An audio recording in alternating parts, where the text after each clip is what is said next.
长期咳嗽要是不好的话，应该怎么办呢？就是说，咱们长期的咳嗽一般来说，在临床上我们称之为慢性咳嗽，也就是说，咳嗽的时间大于8周，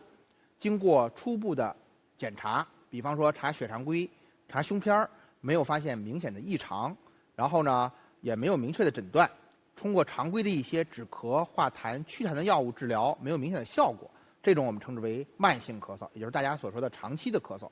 那么造成慢性咳嗽有哪些常见的病因呢？一般来说，造成慢性咳嗽常见的病因有这么几大类。第一类叫上气道咳嗽综合征，以前又叫鼻后滴漏综合征。那么这种情况呢，就是由于鼻腔的分泌物倒流至嗓子，刺激鼻咽部引起的咳嗽不能好转的情况。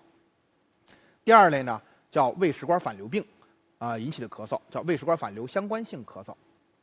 也就是说，当你有打嗝、反酸、烧心，或者没有这些症状，但确实存在胃食管反流的这种病理表现的时候，胃酸会刺激咽部，会刺激气道，会刺激食道和相邻的气道，引起咳嗽症状迁延不愈。那这个时候呢，也是比较严重的。还有一种呢，叫咳嗽变异性哮喘，或者是还有一种叫变异性咳嗽，它都跟过敏有关系。一般来说，咳嗽的时间都比较长，而且夜间咳嗽居多，经常会有刺激性的咳嗽和夜间1、2点钟左右、2、3点钟左右会咳醒。那么这种人一般来说，如果不经过及时的治疗，他有可能会进展到